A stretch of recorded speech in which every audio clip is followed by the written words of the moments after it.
السلام علیکم ورسله حضرت رابعه بصري رحمت الله علیه یوه ډیره نیکه او مشهوره بزرګه بیبي پاتې تیره شوې وه.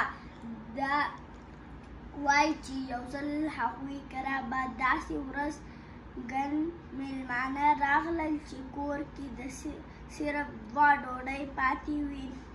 دغه وخت یو فقیر کوڅه کې اواز وکړو چې د دوو وختو راسي نهر یم د خدای په نامه د خوراک څه راکړئ. بیبي راوي دواړه ډوډۍ فقیر ته ورکړې. شیبه ګړۍ پس هغوی کره یوه ښځه ډک سکوت په سر راغله او ویل چې دا ډوډۍ زما بیګمې صاحبې بیبي رابعه له رالېږلې دي. بیبي رابعه چې ډوډۍ وشمارلې نو ټولې 18 وې. ښې ته یې وویل چې دا زما نه دي چې دا چې هغوی کره یې یوسه. هغه لاړه او لږ ساعت پس پوښتنه راغله چې دا ډوډۍ هم تاله رالېږلې شوې دي.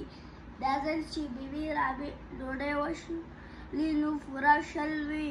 دوه ترېنه په وړومبي ځل دغه نوکرې ځان لا پټې کړې وې او اوس یې پکې ایښودې وې.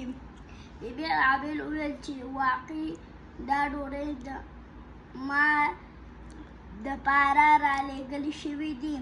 میلمنو د بیبي رابعه نه تپوس وکړو چې موږ هم په دې قصه پوهه کړه.